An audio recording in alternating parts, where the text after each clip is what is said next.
Atomic Energy Agency was informed of the military operation launched by Israel, which Iran includes শনিবার attacks. কূটনৈতিক সমাধানের পথে আগ্রহী বলে ইঙ্গিত দিয়ে জানিয়েছে আন্তর্জাতিক পরমাণু শক্তি সংস্থা IAEA এর সাথে তাদের সহযোগিতা নতুন রূপে চালু হবে। গত মাসে ইসরায়েল ও ইরানের মধ্যে 12 দিনের যুদ্ধের ফলে তেহরান ও জাতিসংঘ পরমাণু সংস্থার সম্পর্ক আরও জটিল হয়েছে। তেহরান ও ওয়াশিংটনের মধ্যে পারমাণবিক আলোচনা পুনরায় শুরুর লক্ষ্যে একটি বৈঠক হওয়ার কথা ছিল। ঠিক তার আগেই ইসরায়েল ইরানের সামরিক ও পারমাণবিক স্থাপনা সহ আবাসিক এলাকাতেও হামলা চালায়। হামলার পর সেই আলোচনা থেমে যায়।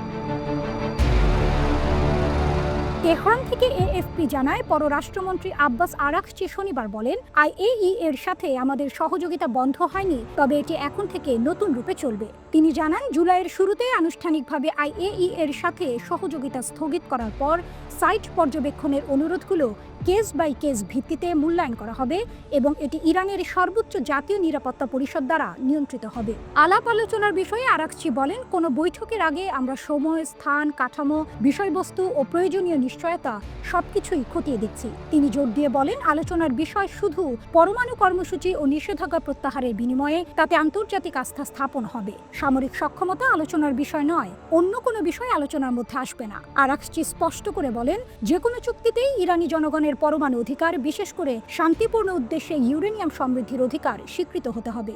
এই অধিকার ছাড়া কোনো চুক্তি গ্রহণযোগ্য নয়। ইউরোপের হুমকির মুখে তিনি সতর্ক করেন, যদি আবার জাতিসংঘ নিষেধাজ্ঞা আরোপ করা হয় তবে সেটি ইউরোপের ভূমিকার অবসান ঘটাবে।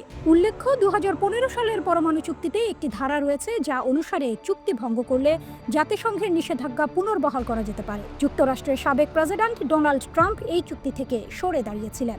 এদিকে রিওতে ব্রিক্স সম্মেলনে রাশিয়ার পররাষ্ট্রমন্ত্রী সের্গেই লাভরভ বলেন, রাশিয়া ইরানের পরমাণু কর্মসূচিতে প্রতিশ্রুতিশীল মিত্র হিসেবে থাকবে। তিনি আরও জানান, রাশিয়ার কাছে ইউরেনিয়াম হ্রাস করার প্রযুক্তিগত সমাধান রয়েছে এবং তারা এই বিষয়ে ইরানের সাথে কাজ করতে প্রস্তুত।